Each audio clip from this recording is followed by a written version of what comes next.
9월 첫째 주일입니다.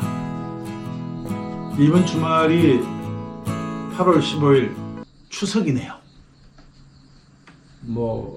옛분들은 한가위만 같아라 이렇게 해서 풍요를 상징하는 계절인데, 사실 이번 주에 큰 태풍도 온다고 하고 해서 좀 여러 가지로 걱정이 됩니다. 날씨가 예전 같지 않고 생태계 파괴인지 아니면 무슨 일인지는 몰라도 여하튼간 전 세계적으로 가물고 어떤 지역은 또 홍수가 나고 또 이렇게 가을이면 태풍이 올라와서, 사실 가을 태풍은 별반 좋은 게 없어요. 농사 이제 막 지어놓고 논에 벼들이 있기 시작하는데 이 벼들 좀 쓰러지지 않고 농부들 수심이 생기지 않았으면 하는 마음입니다. 종교의 역할 중에 하나는 하늘에 감사하는 거예요. 그래서 대부분 추수를 하는 시기, 계절마다 조금씩 다르고 지역마다 이제 추수하는 시기가 조금씩 다르고 곡물이 다르니까 형태가 다르기는 해도 어느 문화에서나 어느 종교에서나 추수하는 때가 되면 하늘에 제사를 드리는 풍습들을 가지고 있어요. 종교가 주관을 합니다.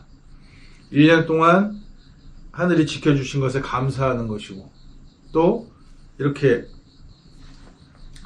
좋은 음식들과 또 좋은 과일들, 그리고 풍성한 열매들을 맺을 수 있는 시기가 있음을 또한 감사하는 것, 이것이 하늘에 대한 감사고, 이것이 또한 종교에서는 가장 큰 축제로 이어지기도 했다는 거예요.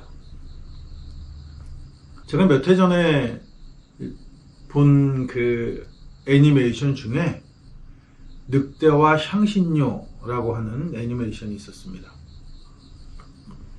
거기는 이제 보리농사, 주로 먹기도 하지만 또 맥주를 만들기 위한 그 보리를 짓는 그 배경이에요, 마을이. 그 마을에 보리농사가 풍년을 들게 해주는 신이 있는데, 그 애니에서는 그 신을 늑대라고 이렇게 표현을 합니다. 그래서 그 늑대와 청년이 계약을 맺은 거예요. 해마다 보리가 풍년이 들게 하면 잊지 않고 늑대한테 감사하는 마음으로 해마다 축제를 하겠다, 이렇게 약속을 하고 늑대는 해마다 풍년이 오게끔 해줬어요. 그리고 이제 그 추수 때가 되면 그 늑대를 생각하는 행사들을 했던 거죠. 그게 축제들이 쭉 이어져 오다가 늑대가 이런 이야기를 합니다. 이제 늑대가 그 마을을 떠나게 되면서 이 얘기가 시작되는 건데, 왜 그 마을을 떠나게 되었느냐라는 이야기를 하면서 하는 이야기예요. 그러면서 이렇게 이야기를 해요.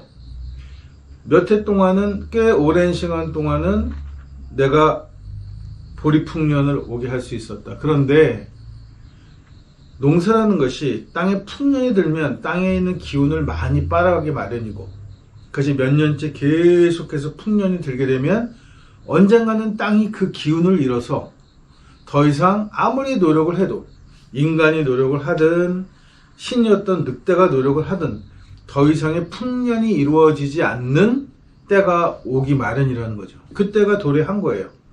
그러면서 사람들은 서서히 풍년을 가져다 주지 않는 신, 늑대를 원망하게 되고, 그러면서 조금씩 감사하는 마음이 사라지고 결국은 잊혀지게 되는 거예요. 그래서 이제는 축제의 형태는 남아서 해마다 늑대 뭔가를 하긴 하는데 결국은 그것이 자기를 위한 감사가 아니라는 거죠.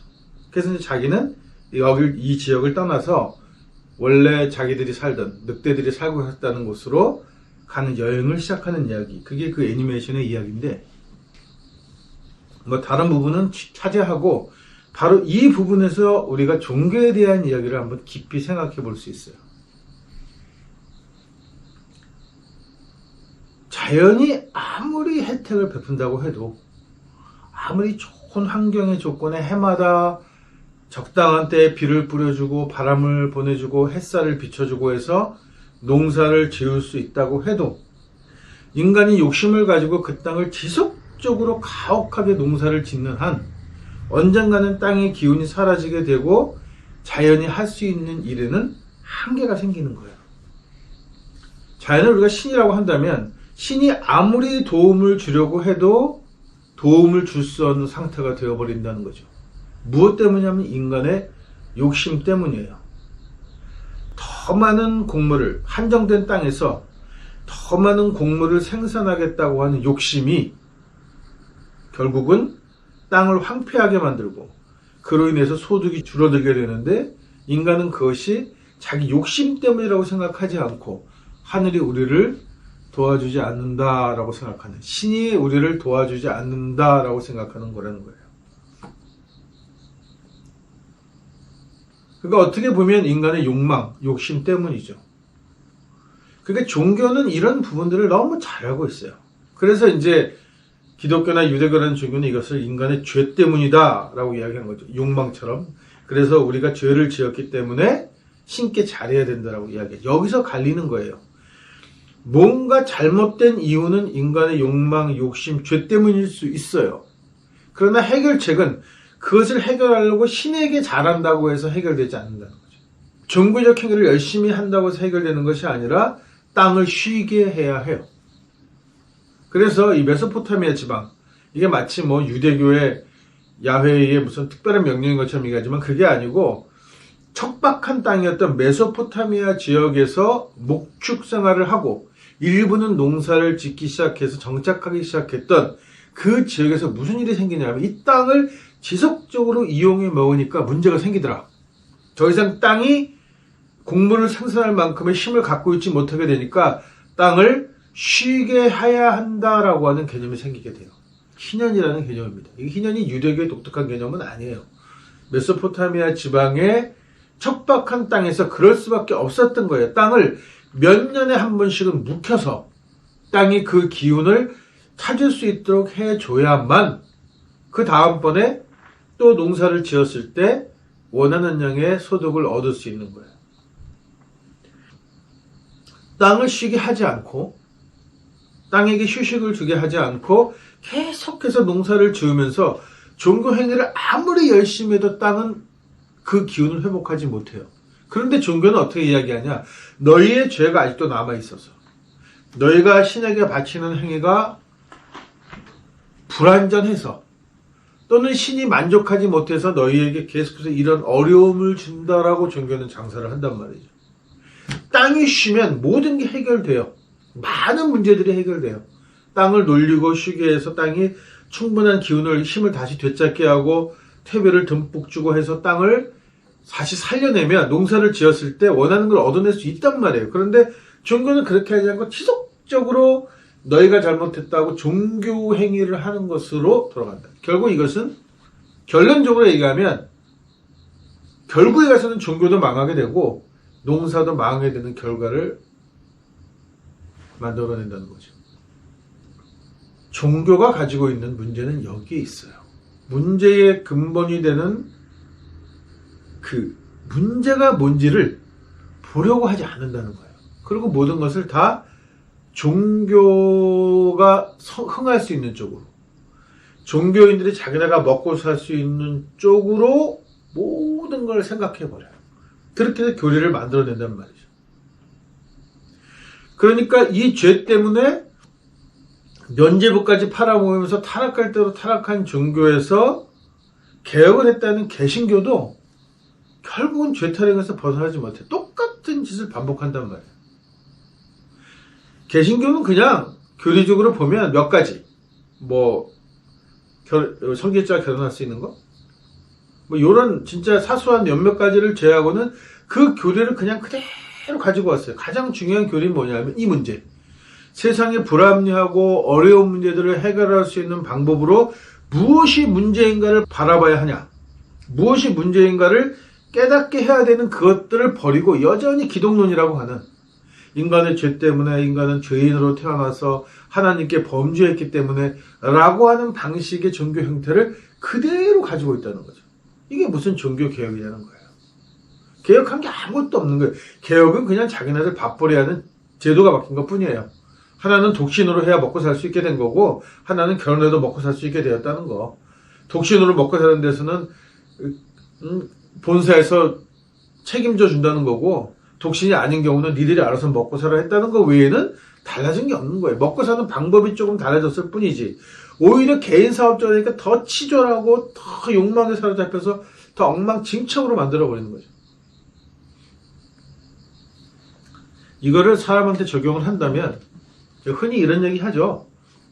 너희가 노력이 부족해. 너희는 무엇을 하려는 열정이 없어. 라고 하는 쪽으로만 밀어붙이는 결과를 빚어내게 되는 거예요. 아니에요. 사람은 때에 따라 쉬어야 합니다. 그래서 뭐 기독교뿐만이 아니고 거의 모든 문화에서 휴식을 의무적으로 갖게 하는 문화가 생기는 거예요. 휴일이 생긴다는 말이죠. 며칠을 일하고 며칠을 쉬어야 합리적인가? 이거는 뭐 문화에 따라 다르고 경제적 구조에 따라 다를 수 있어요. 그러나 결정적인 건 뭐냐면 쉬어야 한다는 거예요. 그러니까 이제 유럽 같은 경우에는 뭐 바캉스 시절 되면 너도 나도 놀려고 난리가 납니다. 남미 지역 같은 경우는 그 축제 때가 한 번 되면 그 축제를 위해서 1년을 살아가고 그 한 달 가까이 아니면 동안 뭐 꽤 오랜 기간을 그냥 먹고 노느라고 모든 걸 다 소진해요. 먹는데 소진하죠. 놀고 먹는데 쉬는 거예요. 이게 중요하단 말이에요. 또 뭐 명절 때가 되면 그 명절도 엄청나게 쉬어되죠. 반면에 한국 사람들은 이 자본주의가, 한국의 자본주의가 들어오면서 한국 사람의 근면함과 묶여지니까 이거는 일벌레가 되는 거예요. 쉬는 걸 잘 몰라요. 어떻게 쉬어야 되는지를 잘 몰라요. 그러니까 쉰다는 게 그저 집에서 빈둥빈둥 거리면서 방바닥에서 두글두글 구르는 거를 쉰다고 생각한단 말이에요. 과연 이게 쉬는 걸까? 우리 바캉스 문화가 자리 잡은 지 얼마 되지 않았습니다. 저희 어렸을 때만 해도 여름방학 때 되면 한 번, 아니면 두 번. 제가 그때 서울에 있을 때였거나 아니면 지방에 있을 때면 뭐 가까운 계곡이나 혹은 뭐 서울 인근에 있는 풀장이라고 하는 수영장에 놀러 가서 하루 놀고 오는 게 다였어요. 그래서 보면은 저희 뭐 어렸을 때는 이렇게 막 버스에 이미 수영복 입고 그에다 간단하게 옷 걸치고 고무 튜브에 바람까지 불어가지고 옆에다 이렇게 차고 이렇게 하고 놀러 가는 사람들이 꽤 있었어요. 그게 휴식의 전부였던 거예요. 그래서 일하는 것만이 전부다 이렇게 했던 시대가 이제 조금 먹고 살게 되면서 우리가 경제가 풀어지고 좀 잘 산다는 느낌이 들면서 이게 보상 심리로 작동을 하니까 무슨 일이 생기냐면 이제는 뭐 놀고 먹는 거를 일처럼 하는 사람들이 엄청 많아진 거예요. 그리고 그 놀고 먹는 걸로 돈벌이를 하고 싶어 하기도 해요. 그러니까 요새는 뭐 먹는 거, 여행 다니는 거를 유튜브 방송 같은 걸 만들어서 그거를 가지고 먹고 사는 애들이 엄청 많아지는 거죠. 이 얘기는 뭐냐 하면 농사를 짓는 땅도 시기에 따라 정기적으로 쉬어야 하는 제도를 만들어져야 지속적인 풍년을 약속할 수 있는 것처럼 인간의 삶 또한 마찬가지로 정기적으로 일정한 휴식을 주는 삶이 되는 그런 문화가 자리를 잡아야 결국은 이렇게 뭐랄까 이 보상 심리로 이루어지는 이런 엉뚱한 짓이 벌어지지 않는단 말이죠. 그냥 일만 하면 살았으니까 뭐 여행을 안 가면은 안 되는 것처럼 이게 거의 여행병에 걸리게 되는 거예요. 근데 사실 보면 이런저런 그 경제적으로 조금 먼저 발달한 나라들에서 여행 안 다니는 사람들이 굉장히 많아요. 의외로. 제가 미국 가서 깜짝 놀란 건 자기 동네를 떠나지 않은 사람들도 엄청나게 많다는 거예요. 나이를 불문하고. 그냥 평생 그 동네에서 태어나서 그냥 동네에서 살아요. 그리고 만족하고 재미있게 살아요. 그 안에서 휴식하고 쉬면서 자기가 주어진 땅에 만족하고 사는 거죠. 반면에 개발도상국처럼 우리같이 식민지를 거쳐서 이게 막 급성장한 나라일수록 뭔가 새로운 걸 하지 않으면, 뭔가 자기 땅을 버리고 떠나지 않으면 안 되는 것 같은 그런 욕망에 사로잡히게 된다는 거죠. 그리고 결국 떠나지만 뭐가 찾아지냐? 글쎄 잘 모르겠습니다. 뭐가 찾아지는 건지 안 찾아지는 건지는 잘 모르겠어요. 그러니까 사실 종교가 순기능을 가지고 있다고 한다면 종교의 순기능은 뭐냐면 이렇게 휴식이 없는 사람에게 종교는 휴식을 줄 수 있어야 해요. 삶에 어렵고 지치면 휴식을 줄 수 있는 게 종교여야 하는 거죠. 그러니까 예수는 무겁고 힘들고 지친 사람들은 다 내게 와라. 내가 쉬게 해주겠다. 내 멍에는 세상의 멍에보다 가볍다라고 얘기를 했단 말이에요. 그런데 반면에 교회를 다니게 되면 종교 생활을 하게 되면 일상생활은 일상생활대로 또 나머지 시간 쉬는 시간은 종교 생활에 묶여서 토요일 일요일을 내 교회에다가 헌신하고 봉사하고 여름 휴가까지 다 반납하고 여름 성경학교를 하고 청년 수련회를 가고 이렇게 종교 생활이 인간의 삶을 피곤하게 만든단 말이에요. 쉴 수가 없는 거예요. 쉬는 게 아니에요. 쉰다는 건 내가 모든 걸 농사를 짓는데 땅을 쉰다고 하는 건 벼농사를 졌으니까 이번에는 뭐 벼농사보다 좀 쉬운 콩이나 깨 같은 거 심어서 쉬게 할 거. 이건 쉬는 게 아니에요. 그냥 땅을 아무것도 심지 않고 놀려서 어떤 생산을 하지 않아도 되는 상태를 유지시켜줘야 쉬는 거잖아요. 종교의 참 휴식이라는 거. 예수가 말하는 내 멍에는 가볍다고 하는 건 종교에 왔을 때 모든 것을 다 내려놓고 아무 생각도 하지 않고 아무것도 하지 않아도 돼야 비로소 종교가 참 가치를 가지게 되는 것이라는 생각을 해봅니다.